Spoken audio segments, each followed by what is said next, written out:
tant de travaux, des années de retard, près d'1 milliard d'euros de budget.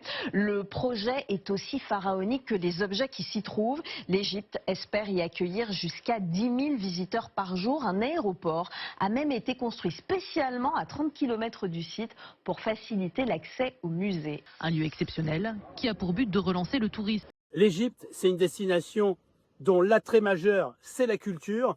Le tourisme égyptien a été très fortement impacté pendant 10 ans, de 2010 à 2020, par le printemps arabe, les attentats, le Covid, les événements à Gaza. Et ce musée du Caire pourrait contribuer pour moitié au doublement de la fréquentation du tourisme en Égypte attendu par le gouvernement égyptien. C'est au cœur du plateau de Gizeh, là où se dressent déjà plusieurs pyramides, que trône un monument flambant neuf, le Grand Musée égyptien.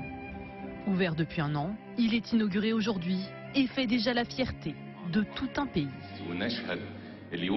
Aujourd'hui, nous vivons un événement historique et exceptionnel. Ce rêve qu'on a tous eu en tant qu'Égyptiens se réalise enfin. Ce musée est un cadeau de l'Égypte au monde entier. Le complexe s'étend sur 500 000 mètres carrés et renferme des trésors de l'Égypte ancienne, répartis sur 5000 ans d'histoire. Dès l'entrée, c'est la monumentale statue de Ramsès II, 11 mètres de hauteur et 83 tonnes de pierre, qui accueille les visiteurs.